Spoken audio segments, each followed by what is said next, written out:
Welcome to the Chelsea Special, a series of podcasts interviewing legendary Chelsea players from the 1960s to the present day, and some of the famous and infamous Chelsea supporters who followed them home and away. The Chelsea Special is presented by Martin King, author of Hulu Fan, and Ozzy, the King of Stamford Bridge, a supporter since the early 60s and the godfather of Chelsea supporters, and David Stamford Chidgey, producer of the Chelsea Fancast, writer for the CFC UK fanzine, and known affectionately as the Podfather. Join us for a trip down memory lane with some of Chelsea's most loved and revered players as they share their love for the club we love.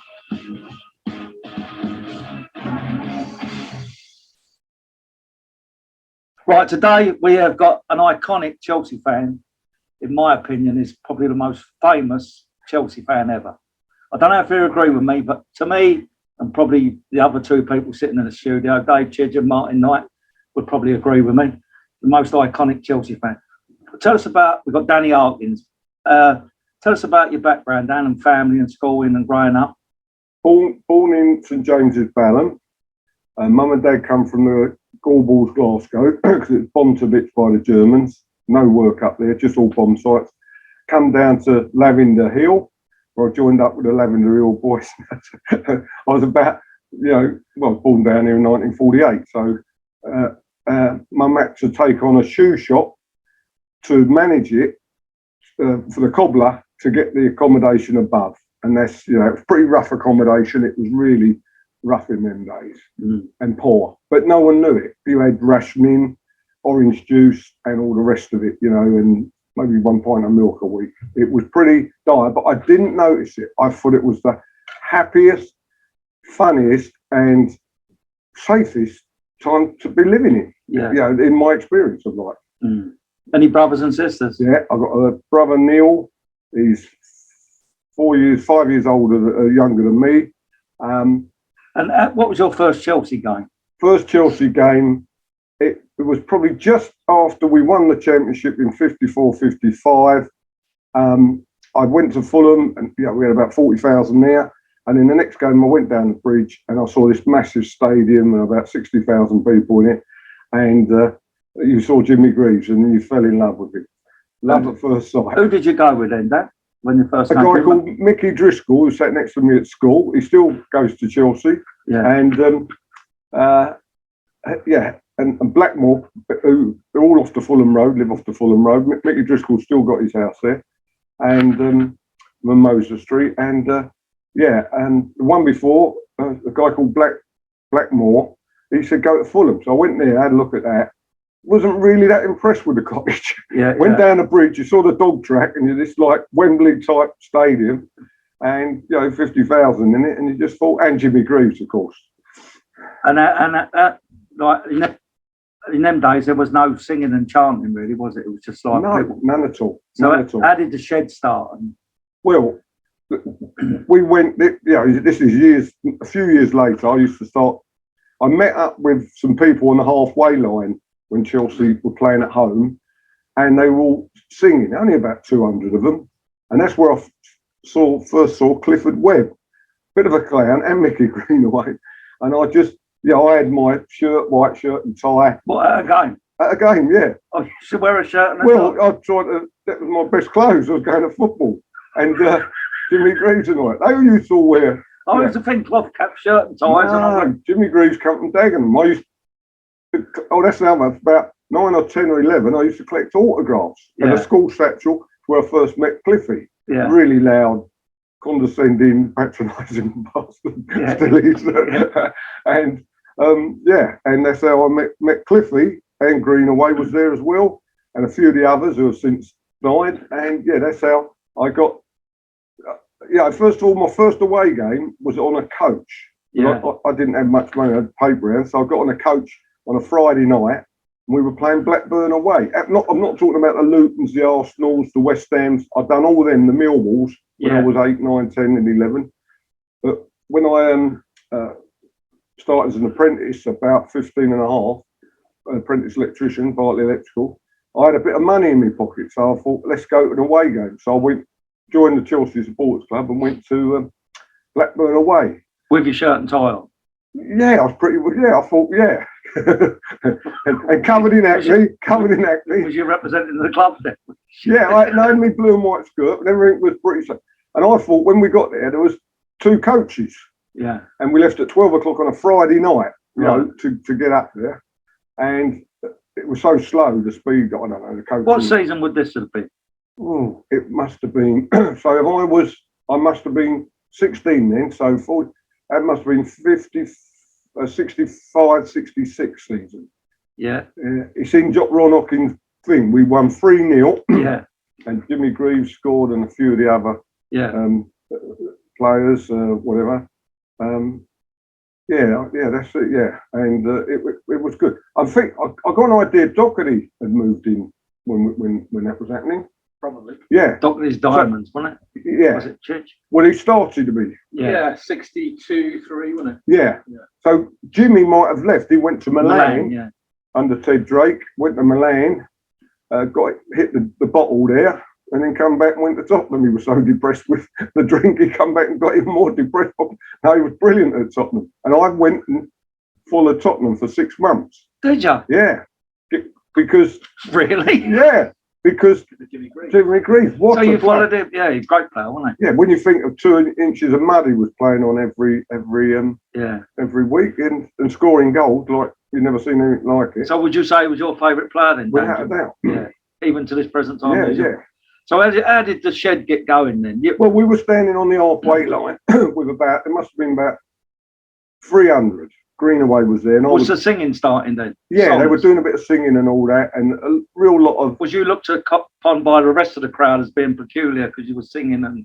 Not really. I don't think they give a shit. Or did they look at you as if to say, what's going on here? No, there was no... The only people join in and get bigger and bigger. And it started getting bigger and bigger.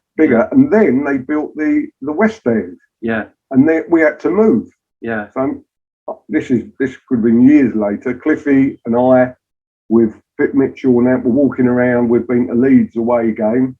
And we thought, you know, where are we going to move to and what we're going to do? And I said, well... that end is just right. It's the nearest we're going to get. We'd gone to Liverpool and a few other games. We lost to Liverpool 2-1 in an FA Cup semi-final, I think, by then. Yeah. And then I heard this noise of this Liverpool in the Villa Holt end. Yeah. And I thought we had thousands there. They drowned us out with their noise. They were just, you know, they're always everything's it's controlled. Their singing. It's not just like the Chelsea lot, coordinated. Yeah. And I just thought, yeah, we've got to try and thingy something like that in the shed. And what Giffy said, well, what are we going to call it? I said, well, look at it. It's an old shed. And that's it. Who was in there before? I mean, was it just normal supporters? Yeah. I used to, when I was about 9, 10, 11, used to stay in there because it was kept the rain off your head. There was nowhere else to stand unless you bought a ticket. Yeah. So it was good. Oh, brilliant. And so the characters at the time were like Mickey Greenaway. Yeah. Garrison. He didn't come on till quite a bit later. Even Cliffy says, who is he and where's he come from? You know. Oh, he was the leader of the shed, wasn't he?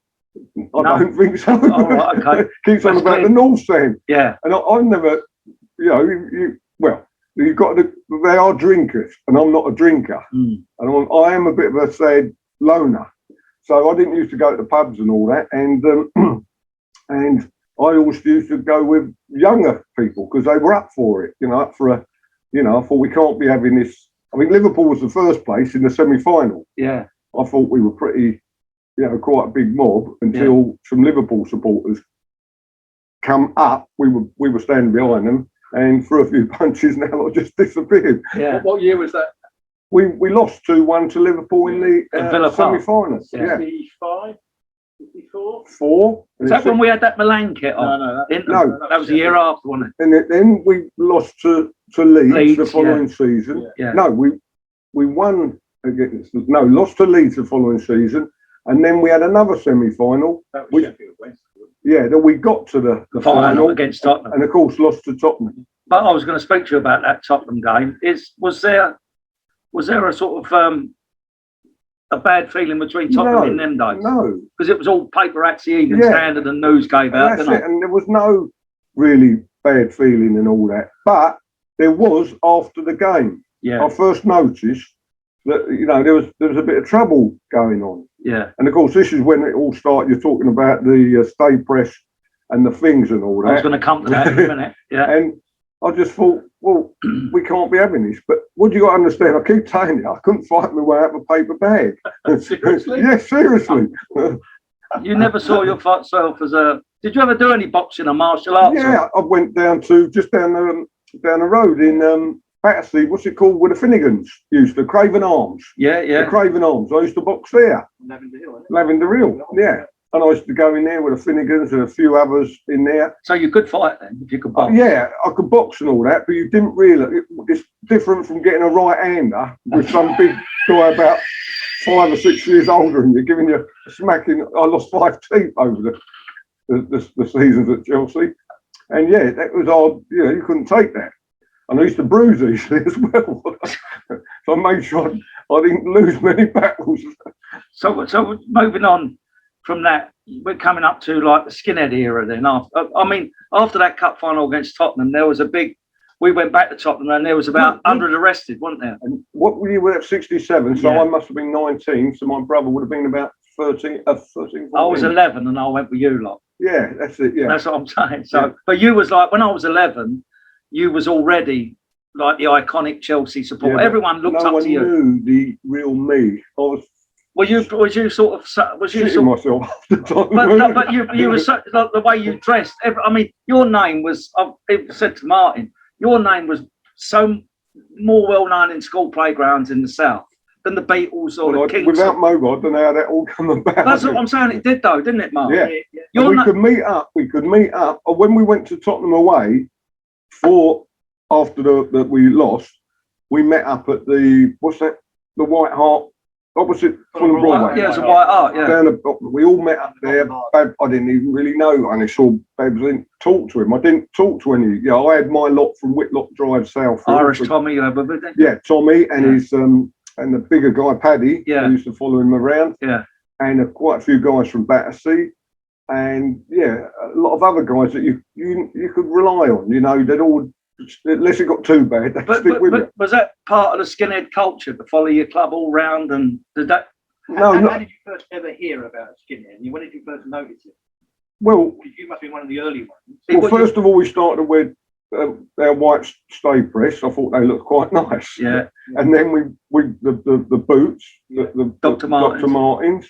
And then the green, not that one. You had a nice one with tartan. Arrington jacket. Arrington, yeah. You used to have a green Arrington. Yeah, that's but it. then you progressed on. See, everyone used to copy you, what you had on. You might not know this, but I'm telling you, it's fact. You went on to the jacket thing. Suede jacket, like a bomber jacket. Not your one, but in suede, brown. You still got it? You still got it? Yeah, I've got 2 of them. No, newer ones, because you weren't so noticeable in them. You trade them in like a car. It's got the 60. Because you don't want to be spotted too much. But did you not realise that people looked up to you? No, only when I saw that video at Newcastle and these long things, they got to come off. How did that come about, the Newcastle thing? Well, did you know you was being filmed? There was a programme wanted to do a thing about again the same about wearing what dress you're wearing and what your culture was and all that. Yeah. It was on some kind of I think it was World in Action or something like that. Yeah, World in Action, something like that, about youth culture. And did they ask if they could follow you around? Or they just... Yeah, they actually paid for the trip to Newcastle. Who was it? Do you know who them young boys was with you? Yeah, they're all, mate, yeah. The guy, he was a World's End boy. He had a black Harrington. I'll see that. A little bit on the tubby side. Yeah. And the Moonies, the 2 Mooney brothers, were them from. So was you in Newcastle's End, or? No, we were weighing up. I said, there's not really enough of us to go in that end. I looked at all the Newcastle fans. I was looking at them saying, who's this lot here? You know what I mean? And you were pointing up there, and I'm thinking, nah. And I thought, bad move. Do you realise that gets clipped and shown in nearly every Skinhead that fashion documentary on the television? No, because I'm computer illiterate. That's the other thing. I'm not very. How I got to where I got is just hard work and tenacity and drive. Yeah. Because I'm not very up here. I can't. Computer savvy. Yeah. I brought a Mongolian girl to live with me, and she's useless. She's not. She's got an honours degree in finance. Honours degree in finance, but you've got to go. Let's hope she doesn't listen to podcasts. So getting back to the Skinhead thing, And I'm going to ask Martin about Slaburn Street in a minute. Your nickname, Eccles, you just said before we started. How did the nickname? I had chronic acne from the age of about, I was great until about 15 and a half. Then all of a sudden it come on. And my daughter's had the same problem. Right. So it runs this genetic thing. Yeah, yeah. And there's nothing worse than when you're trying to impress girls and you're covered in spots. Yeah, yeah. And things like that. And Cliffy is the most funniest guy in the world, isn't he? He could be a comedian if he wasn't pissed all the time. if we were going to pass Eccles station on the way to Newcastle, Man United. Yeah. And he said, "Oh, that's what I'm going to call you, Eccles." And I said, "Why is that?" He said, "Because Eccles cakes." I said, "Oh, they're nice, them Eccles cakes. You know, you get little currants in them, whatever they like." And I said, "Yeah." He said, "And that's it." And it never, I couldn't get rid of it. Did you take offence to it or not? Or did you? No, because I'm not that type. I couldn't give a shit, really. But people get you confused with Danny Harkins and Eccles as two different Yeah. people. Very true. Very There's true. Danny Eccles About and the taxi driver the other day. Yeah, we would come in. You've been to the Imperial War Museum with your daughter, I think, or somewhere. You've been somewhere, and the taxi driver, he said he was a Chelsea fan. Oh yeah, I've been. You said, "Have you ever heard of a bloke called Danny Eccles?" I remember Danny Eccles. He said, "I remember the other one, Danny Harkins." is that what he said? I know lots of people think they're two different That's what I'm guys. saying, yeah. So that's how the nickname And came it's about. good for me because I can lose myself. I said, "That's not me. My name's Danny." You don't have to People still talk about you now. yeah, but they don't. Yeah, what they got to realise. I've never heard anyone There's a say very insecure person. you was. Yeah. But I'm just saying, but people hold you in such high esteem. As I'm saying, you was bigger than the Beatles and the Rolling Stones. You really was. I mean, I ain't blowing smoke up your ass, but you was, wasn't he, Mark? Yeah, we were that little bit younger than you, so we all looked at what you wore, what you said, where we were going, what was happening. This is I watched first of all I watched Ben Hur the other night, and then I watched The Gladiator, and I started crying when that Gladiator. You know, do you watch The Gladiator? No. You must watch it. The one with Oliver Green. No, the latest one. Russell Crowe. No, Russell Crowe. You talking about the film? Yeah. Yeah, Russell Crowe. Yeah. And you think what he done for the Romans and how he built his thing up, but the guy who was one of the Caesars wanted to get rid of him. He was too popular. But no one ever wanted to get rid of you. I've never heard anyone say a bad word about you. And I watched my money because I don't drink. I stopped drinking. Nothing wrong with that, is there? No, I stopped drinking about when my sports coach. No, I stopped drinking because he said not even a small. I used to drink with that nice Mongolian girl. Someone does my clean. Another one. This is another one.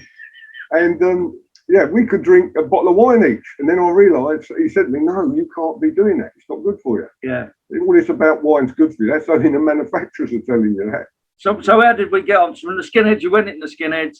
Everyone was wearing all the Harringtons and Crombies and Ben Shermans, Brutus, State The music. The music, yeah. The music. Loved it. Yeah. And again, would you go out? Would you dance or would you stand there? At first I would dance, but then I got such you're saying my name. I didn't want to become an idiot. You know, look a fool because I'm not. You know, coordinating the dancing. And I'll show you. Get that. You're going to go on Strictly soon, then, Dan. There's film on there of me dancing in Chinatown. Yeah. With nice Chinese, ladies and Not Mongolian. No. They're all what do they call them? What's the language they speak there? Cantonese. Yeah. Singapore. When I was in Singapore, right. So we moved on from like with skinheads. Everyone was a skinhead. Like if you weren't a skinhead, you was an anorak, weren't you? In them days, really. Yeah. So what we moved on to. Rockers, wasn't it? Yeah, that was before. So how did the Slaburn photograph come about? Because Martin. We were. That's the pub we used to drink. What's it called? The Bull. What was that pub called on the corner? I'm not sure, that's before my time. On the corner of Slaburn Street. Was it the No, not the Bull. It was another pub. I used to meet Steve Willis, John Anderson. We used to play the dart team there. We also had pubs round by the Chelsea police station. We used to play. Yeah. And because that was my mates, and I don't know if you know Steve Willis, he can barely walk now. No, I don't John know. Anderson. Is he in any of this lot in the picture? I've got the picture. I mean, obviously this is great radio for bollocks. I've always wanted to know this. Who's in the picture with you, Dan? And there's only Bubbles. I saw him. Who's Bubbles? That's Bubbles there. That's Bubbles there. This guy had this guy here used to play football with me at a Chelsea Boys Club. This is Danny Shee. His brother Tommy was the same age as me at St Edmunds, and that's him. That's Bubbles. This guy was the brother of a girl that used to go to school with me, Kennedy. I don't know this guy. You know, he's not too well standing there. He's a bit on the fat side. This guy. Who's the guy who looks like Glenn Matlock? Who's Glenn Matlock? Sex Pistols. It's that guy there with the Crombie man. He was Andy Gallagher. Andy Gallagher. And he had a 60th birthday party just about 6 or 8 months ago. Yeah, I think it was in the Goose or something. Oh, right. Yeah. Did you know all this in the photograph then? Yeah, played football with them and all. So that. you was close friends with them? No, not close. I was always a bit of a loner because they weren't. You know, at football, I had to go out with my lot. Yeah, but this was a different lot. They're separate. That was for socialising around Fulham and Chelsea. Yeah, and then you had when you went to away games, you wanted like the two guys, Tommy and Paddy. Yeah. Did you still hear from Tommy and Paddy? No, never. Don't know what's happened to them at all. Yeah, I saw Tommy years ago in the Red Lion at Collier's Wood. He used to have a party down the middle of his area, and I'm sure there was something wrong with him up here. Now, later on, no, I think a lot of them had a problem. And is it true you started, just off the subject of Skinheads, you started taking Babsy to football? Was that a true story? No. No? I first met Babs on the train. And I started playing cards. Yeah, free cards. I used to be on the train when you were playing cards. Yeah, and I gave up in the end after about half a train journey. You can't win against Babs. So I gave up playing cards. Yeah. I was quite good at. So you met him on the train. Yeah. But you had, when we were in the football, there was a lot who followed you at football, and then Babsy come along, and the lot who followed Babsy. Well, no, if I was out there and I saw Babs and they keep running down Ickmott, yeah. If he was there. Yeah. And I saw them behind me, you had no fear because you knew. You had your back covered and you knew. So you had a lot of time for Ickmott as well, then, Steve? Yeah. A lot. I used to go out with a lot of girls from Tunbridge Wells. Yeah. And that's how, you know. Didn't Wedgehead, Chris Chewdenham, track down an ex-girlfriend of yours or something? Yes, that's right. Is that a true story? Kaz, yeah. Yeah. Slaburn Street. How did it all come about? Well, there was this guy doing this a week-long documentary or something, what was going on and everything, and all that. And was you not suspicious that it could have been? Should I interject here because I've actually met the guy, didn't I? You know, remember? Yeah, you said that. I showed you the photograph. Yeah. But I haven't seen these photos. I saw them and I want some of them. They're lovely. Yeah, you know that. He's got that. No, I got that. Yeah. Anyway, I finally met up with the guy named David who took all these photographs, and I said, "What was the story?" And he worked he was a freelance journalist and photographer, and he worked for the Sunday Times. And a guy got murdered on Wimbledon Common in about 1969, and it was, the papers were, the skinheads. So they said to him, go down to Roehampton. They all come off the Roehampton estate. Go down there, find out more about what this skinhead thing's all about. The papers hadn't really cottoned on; it hadn't really got going.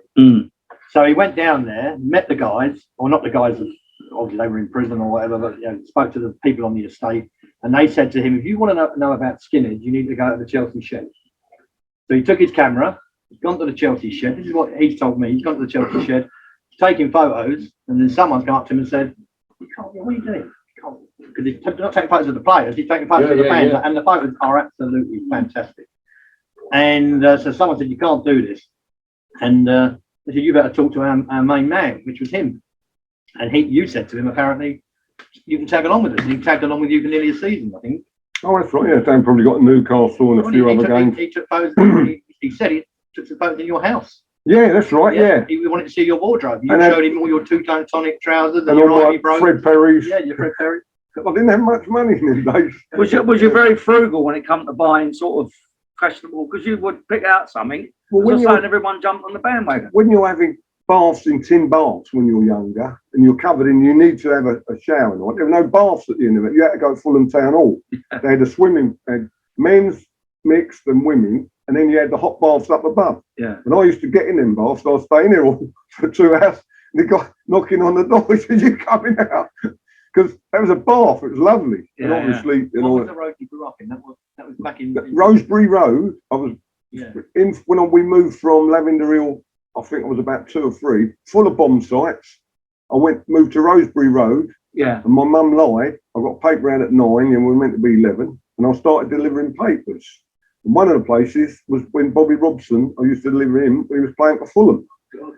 Yeah. And then Tosh Chamberlain, he had big, I remember him. Tosh Chamberlain, big thighs on him. He used to play for Fulham. Because he went to West Brom then, Bobby Robson. But yeah, and I always, the poverty I lived in, I always wanted to get on in life. So then he said, "You finished quicker than the other 6 paper boys. Do you want another round?" I said, "What, twice the money?" I said, "Yeah." And this was, you know, from 9 and all that on, and it was paying for Chelsea London games and Luton and places like that. I don't think we ever played like that in the days. And then the first time I went away, it was Blackburn away. I thought, no, let's go for it now. I've got an apprenticeship. I'm an apprentice electrician. Oh, right, okay. Apprentice electrician. I've got a bit of money, £3, 7 and 7 a week or something. And I think I'm going to splash out a bit. And I didn't realise you could bunk on the trains for free and get off for free and not have to get up at some, you know, get there at 11 o'clock in Friday night. You get up and get. So it was the days of the start of the football special then, wasn't it? Yeah. So did you go? You used to go. Well, I used to go when you was the on. The specials were organised by British Rail in them. Yeah, that's it. Mickey Greenaway might have had something to do with it. Yeah. Because he was, you know, he worked for the railway, didn't he? Yeah, Right, no, he did, didn't he? Yeah. He was a time clerk, and he was earning a fortune. They were all dropping him. You imagine that? Where was it? Charing Cross. He was based at. Wimbledon. I don't know. Wimbledon for a while. No, Charing Cross. Was it? Oh, Victoria. That's it, Oh, Victoria. Because I used to Yeah. meet him there. And he could be taking the equivalent in them days of a couple of hundred a week, backhanders. So he was the timekeeper. You know, he had the cards in the slots. Oh, the start. Yeah. Oh, I see. And of course, he was pissing all the money down. I didn't Was he a realise. drink? Was he a boozer then, Mick? Oh, yeah. Yeah. He loved it. And now, what did you think of him doing this zigga-zagga? Do you remember when he? I thought it was a bit. Didn't give the right impression, but I couldn't say anything to him because it was very folk. You know, he just wanted to do it. Well, I'll let him do Nothing it. was going to stop him. No, Didn't you go out to Greece with him for the Cup Winners' Cup final? no, I'd never go anywhere with Mick. I went, wait. Oh, Greenaway. No, I went out to Greece for Was he there with you? A photograph once of you and Mick Greenaway on horses. You're in some Mediterranean climate. I thought that was Greece. That's Bogner. Oh, Did you go? yeah, I went to Greece with. With Greenaway? No, not with Green, with Linda and Sally. Sally and her husband still. Sally, her husband was one of the stewards. They got divorced. Sally still goes to the away games, but in a car now. And you remember a blonde girl called Linda? I used to go out with her. And With a different woman every week. no, no, it wasn't that good. I don't Was he remember. Mongolian Linda, that one? And yeah, and no, Mickey was just Mickey. He couldn't play in a piss up in a brewery. Oh, was that bad? He was bad. So you weren't impressed with the zigga-zagga when that Well, of started? course, he opened. I'm sure when we went down to Temple Bar, because it was really a lovely place and lovely thing. But that's the Walworth Road. That's the Millwall pub. Yeah. And I'm sure he went in there with Pete Mitchell once and done the zigga-zagga. Yeah. He used to try and do it when I was there with Cliffy, and I said, "You've got to shut up. You can't do that around here. You're stupid." I said, but I went out to see him. I was going to join up with the Special Forces in Rhodesia when Ian Smith was out. Yeah. But then when I went to Victoria Falls, and I talked to this guy on this filling. I used to work for Texas Oil Company. They headhunted me from, you know, and offered to pay me a silly price. So I went and joined them in Knightsbridge. But at Victoria Falls, I said to this guy, "How do you find it?" He said, "I love it here." I said, "Why you?" He said, "But there's no one here because they were getting sniped from Zambia. All the white people, they went up with tourists." Yeah. And he said, "You've got to keep low and all that and cover up. You've got a white shirt on, put something on top of it." And I said, "What do you mean?" He said, "Well, there's snipers over there," which is who was in McGarvey's lot. McGarvey, yeah. And they said, "Oh," I said, "All right, yeah." And I was with Big Paul Stewart Rhodes. Rhodes. Yeah. Yeah. He was a nutcase, wasn't And he? in Game and all, wasn't he? yeah. Yeah. I think we did spend one night at Victoria Falls together in some fabulous hotel. We were the only two there. Yeah. Yeah. It was empty. Because it was that dodgy at the Yeah, time. 100-bed hotel, you know, top hotel. But when you're sitting by the Victoria Falls and you go Dr. Livingstone and all this, and who's the other guy that went out finding from Stanley from America? Yeah, and Stanley. I know it's Stanley. And you look at these Victoria Falls and you just think, oh, I'm here. Yeah, I've done this, you know, and anything's possible and all that. And it was, and you can't believe. When was this then? Well, I was about 23, 24. Early 70s. I think it was in the summer I went, but loved it. And I hitchhiked all around Rhodesia, but that's where I got badly burnt because I was in the back of a truck. And because I was in the army, they said there might be guerrillas, guerrillas will shoot us and all that. And can you fire? I said, yeah. He said, give me a submachine gun. He said, you aren't fire weapons. So he's sitting in the back, and I didn't have one of them bush hats on, and I got badly burned. I'm sure that's caused a lot of scarring and all that, yeah. So you go on, sorry. I was just going to say, that was in the early 70s. So what happened to the football? Obviously, that took a back seat. I only went out there for 6 weeks. Oh, right. Wasn't that long then? No. Yeah, close season, yeah. Easy. And I joined up with a TA. I think I was about 20 at Duke of York's King's Road. Yeah. King's Road. Was that the parachute? Yeah. Oh, you actually was in the parachute? I loved it. Did you do your jumps and everything? Yeah, I went to Senalaga, done my basic training and all that. And the major said to me, he said, you're brilliant material, but he said, you've got to carry the other 6 of there's 7 of us in our little group. He said, you've got to pull them, you're pulling this telegraph pole on with the finger end. And he said, you're dragging half of them along he said, you've got to go to the slowest one's pace. Yeah. And then I started to learn things, with me, and all that. And it's all about teamwork. And did you stay in it long, the TA? Well, Chelsea, you couldn't do the boat at weekends. Yeah. Because it was weekends and... So it was football or the TA? TA, yeah. And I kept going as long as I could, but the captain got annoyed with me. He said, you're turning up when it suits you. So what was the most, being a Chelsea fan and travelling all around the country, what's the best atmosphere you've ever heard in the ground? When you go to Liverpool and, you know, we Greenaway, Cliffy, me, a guy called Jeff Padgett and a guy called Ginger, who was a bit of a nutcase, we went in the Kop. We stood in the Kop.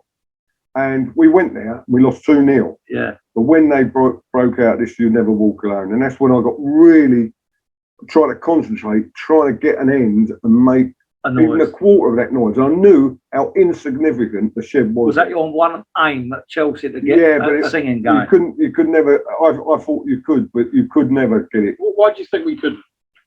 Because London, they've got better quality of life, London. They've got more options to do things. More like a cult of Liverpool.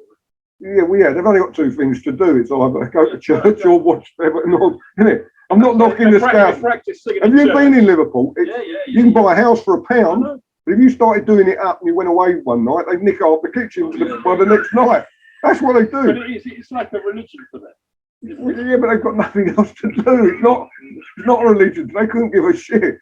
They do. They are fantastic supporters. So what's the most frightening ground you've been to where you think, shit, this is like, I don't fancy this?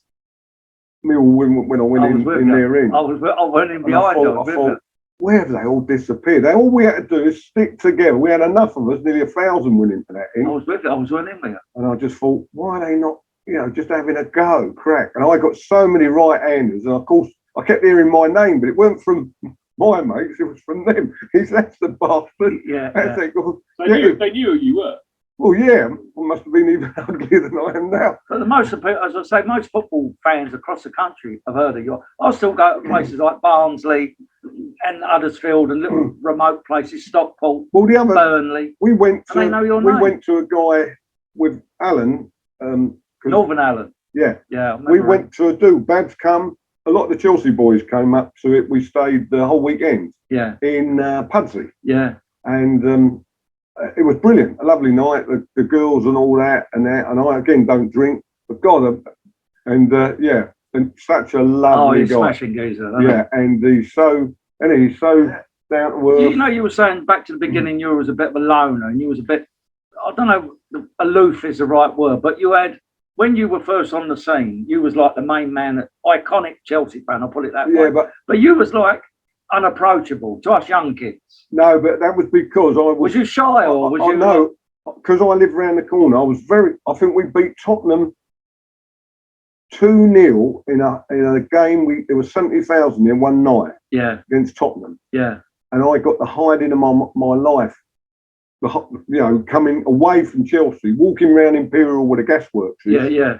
And I've never walked that way again, even now. Yeah, my dad was born in there, Imperial Square. Yeah. And lived in there. Yeah. All right. And I got quite a bad hiding, and I thought I was going to be in a terrific bad state. Yeah. And the next morning, all I had was about 6 stitches. Well, that was Tottenham fans. No, I got an idea it was Arsenal fans because 2 or 3 weeks before, I'd been a bit stroppy in the shed when they come in the shed. And I got a bit, and they got quite some Pentonville Road guys, Nutters, King's Cross and all that. Yeah. So I don't know whether it's Tottenham and then no one's going to think. But it's a funny place for away supporters to be around that area, isn't it? Coming out of Chelsea. Oh, well, I think they must have followed me. That's what I was saying. Someone spotted me. Yeah, followed you. And followed, and I thought, you dummy. So it's quite secluded down there as well. Yeah. So then did you surround... And I'm not a drinker, so I left the thing and I come home, I got me program in my pocket and I read that for about 2 hours in the evening and that. And then all of a sudden I got this thing and I thought, God, I'm sure 1 or 2 teeth come out then. Not come out, but got really loose. So from that day, from that night, that incident, did that sort of change you as a person to surround yourself with people you could trust? Yeah, and you've got to be... even me and Natalie were walking somewhere and I kept looking around because you get people behind. This is the other day. Yeah. And I said, I've always do that now. Yeah. I didn't tell her about that. I said, because I'm always watching my back. Yeah. You never know, one, you could get these knifings coming up. You don't know who's nick your phone or whatever. Yeah. So I'm on my guard all the time. Vigilant. But then you stopped going. Sort of me and Martin done Hooley fans, and then we met you over in Wandsworth, and you said, "Oh, you bastards have got me interested." Do you remember that? And you'd gone away, and because you didn't want to affect the family. Family. When you got a child on the way, you think, I can't be doing this. I live around the corner from the ground. Yeah, I've got to start. So what really reignited you? Started not being the iconic Danny, but just being Danny in the games. Because I love watching Chelsea and under. I'm not sure it was Mourinho. Who was the manager when we played in that season, Man City away? Who was it? Was that Mourinho or someone before? I think it was Ranieri. Ranieri, yeah. Yeah, and I started, and it was only I had a altar glass shirt on. Everyone said, "What the hell were you walking around like that?" That was one of my questions. If you ever wore a Chelsea shirt? Yeah, you've answered it. And I thought everyone just sat down, all them days are finished. Yeah, but I didn't realise. People were telling me, no, Chelsea's terrible. They're even worse than what it was in your day. Yeah. You got some right nutty guys, like when I went to that Allen's do, some right nutters turned up up there.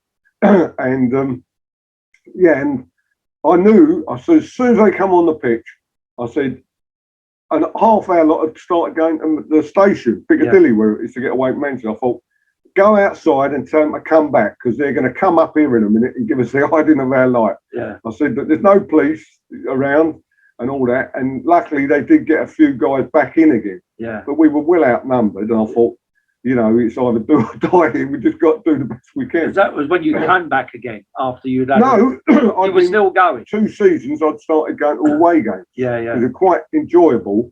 Yeah. Because you're sitting in seats. The footballs are higher quality. There's not all the mud. The pitches are quite good, aren't they? Yeah. And you're seeing. So did you ever have a break from going to Chelsea? Or you still went? No, when I got married. Yeah. When I got married, I did pack up, and then we played Sunderland away one night game in a cup game. Yeah. And Milk Cup, wasn't it? Yeah, and I thought I had to go, and there was quite a row there, wasn't there? Yeah. And because they've always had a good row at Sunderland. So what do you think of what goings on at Chelsea now then, like the Branovich era?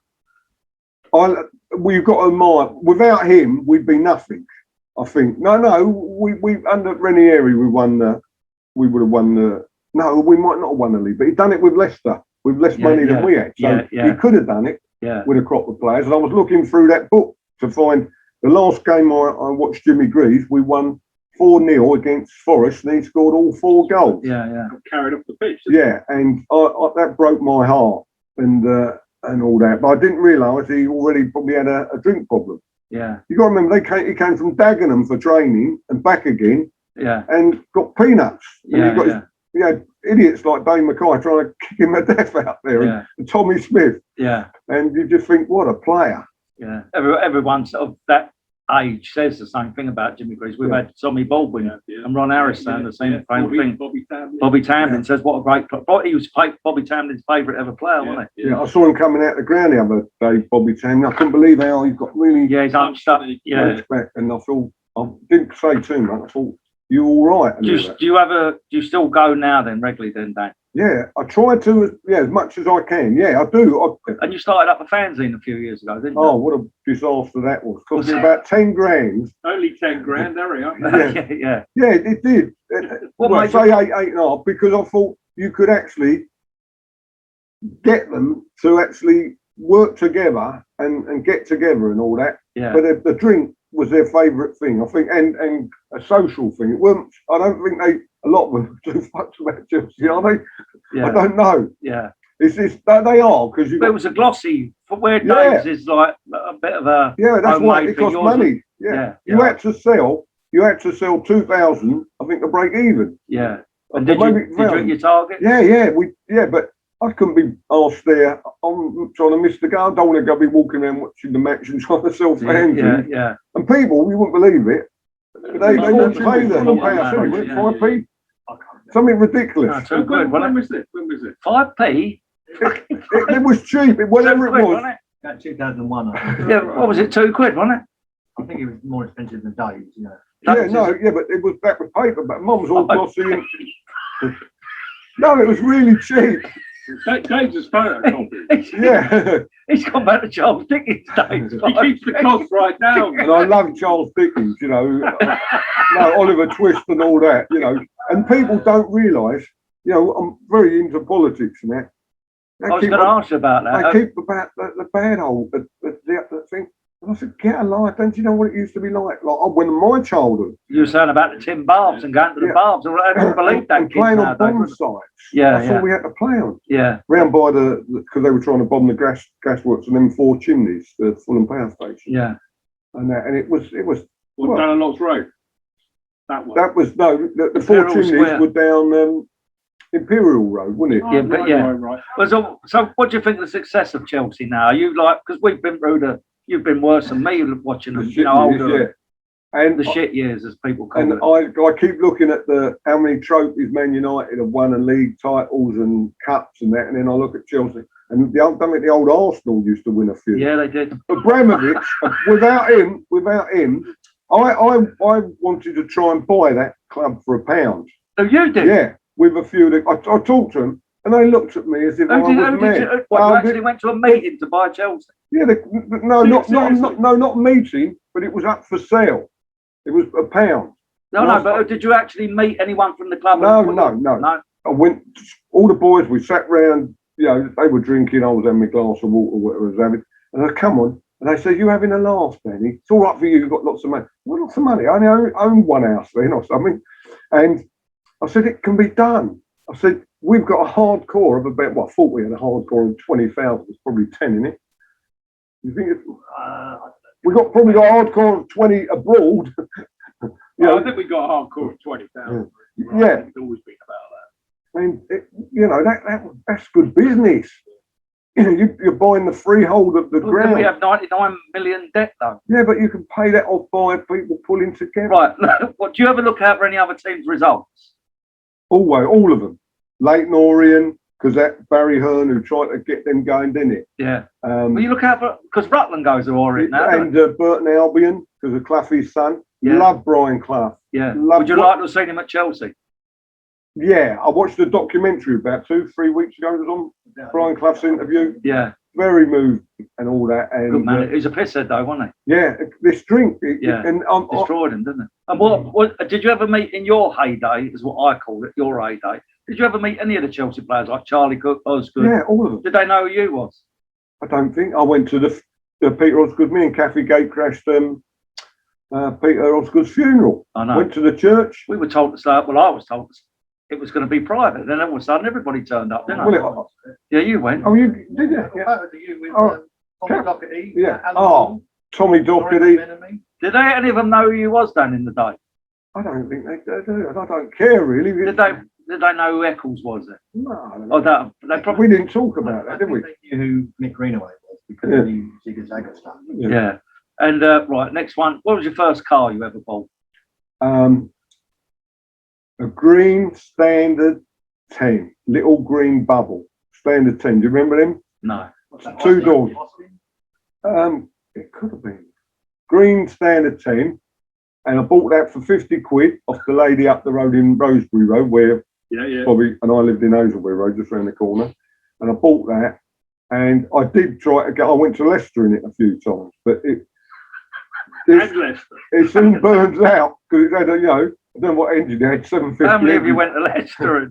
And no, I never used to. I tried to keep. Did you charge them? I started to, because with Babsy, the Willis, and that we used to meet up outside Texaco sometimes. Like I used to have to.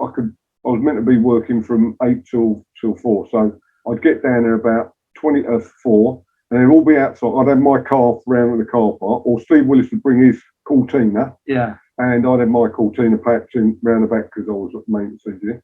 And we'd be off Babs, Steve Willis, John Anderson, someone else would have been gone. And we'd get to Burnley in 2.5 hours. In that car? In a full Cortina. Yeah. Whoever it was. Yeah. What, had a 2000 engine, 1600?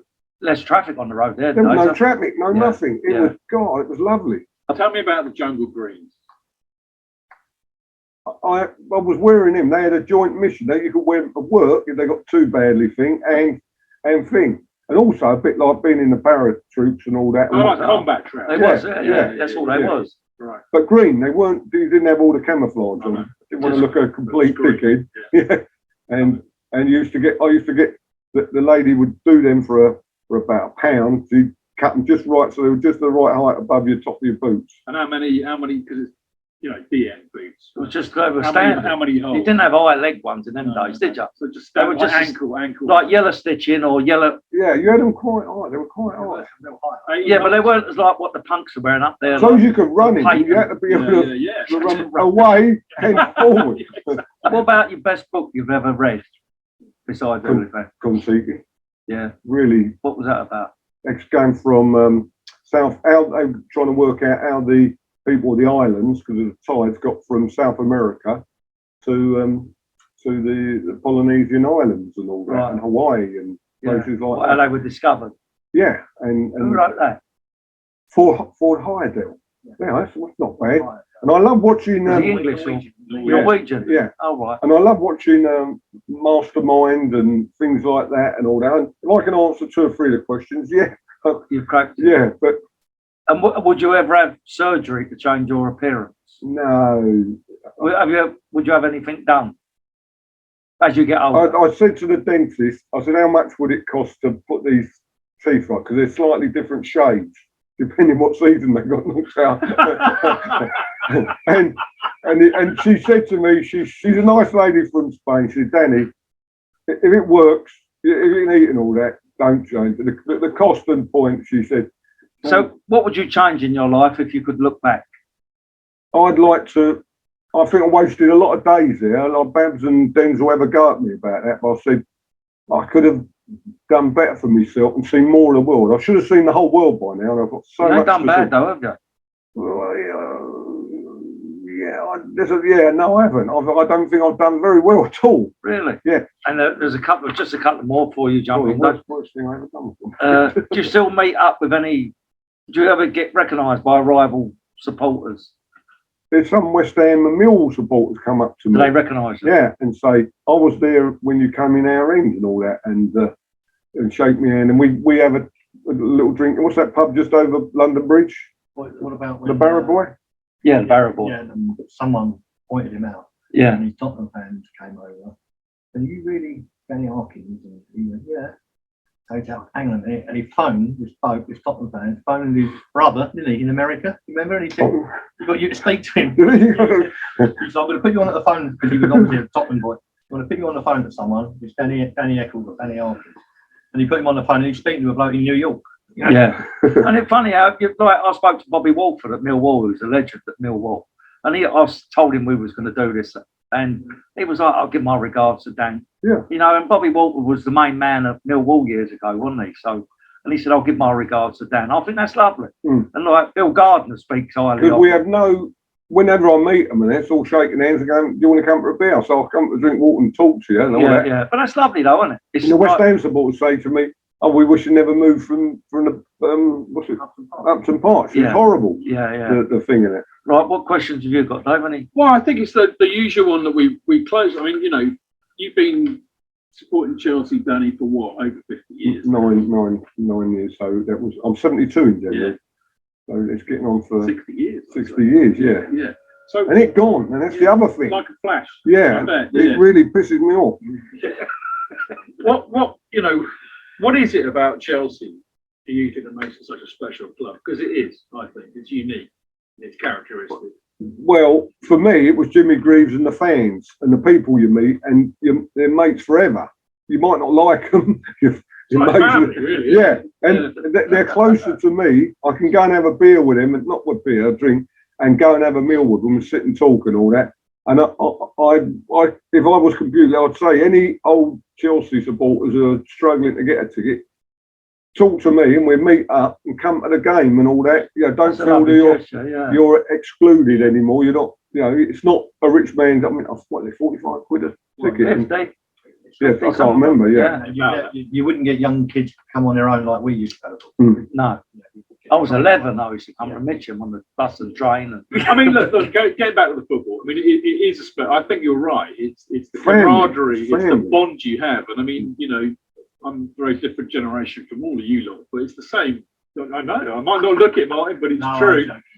But it's the same with my lot, you know, you do anything for it. I mean, you know, my lot down the pub, we've got a little, you know. You always meet up for years and 10 plus years. It goes beyond the football. That's the thing. We're just, you know, your mates for life. It's the bond that you have with these people.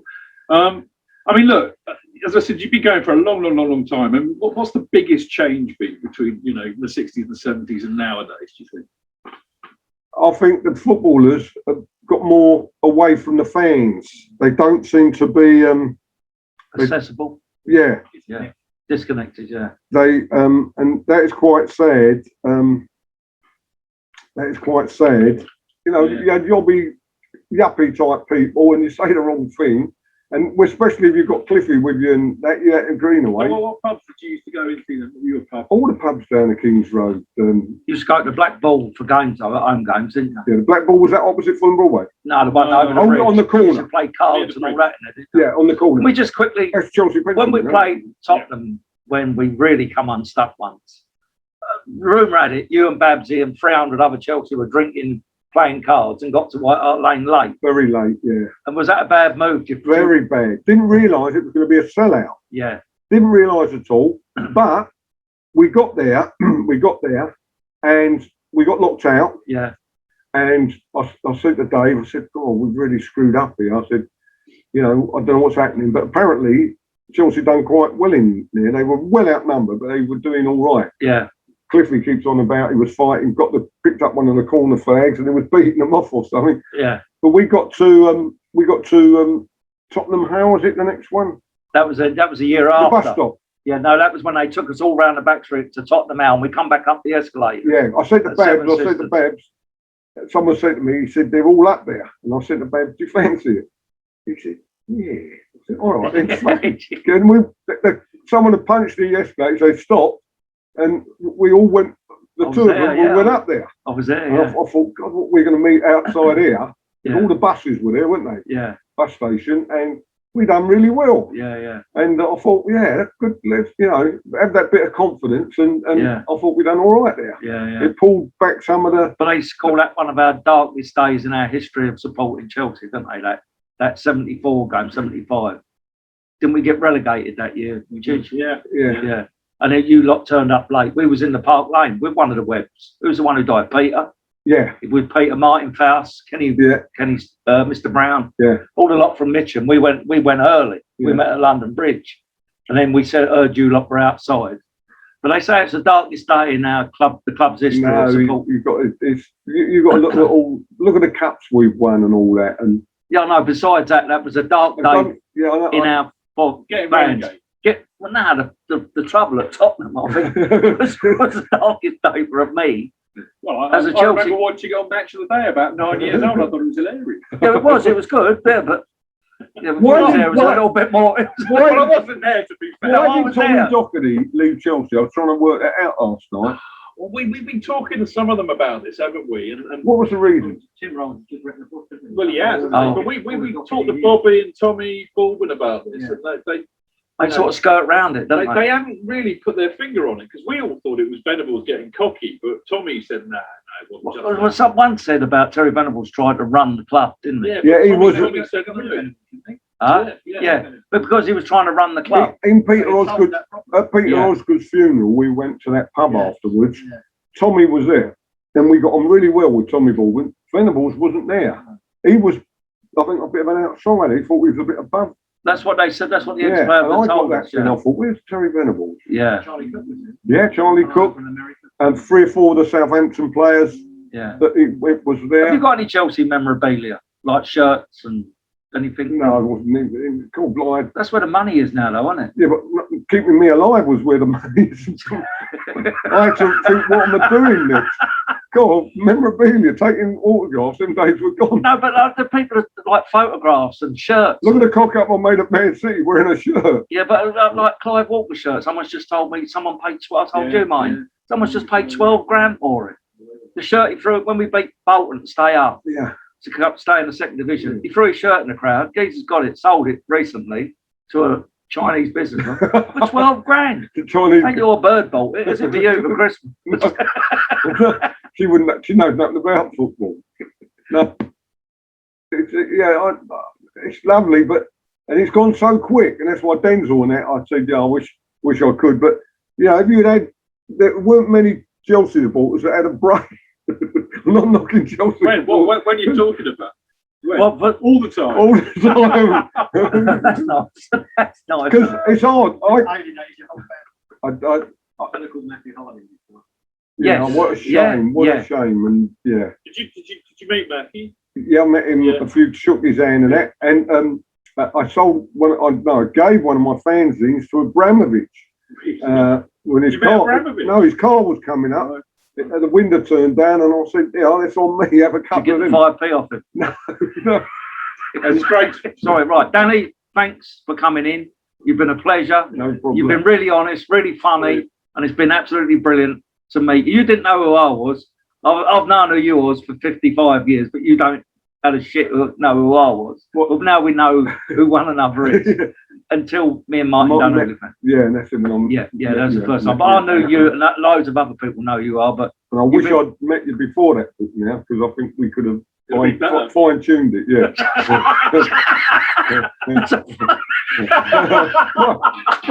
We'll end on that. No.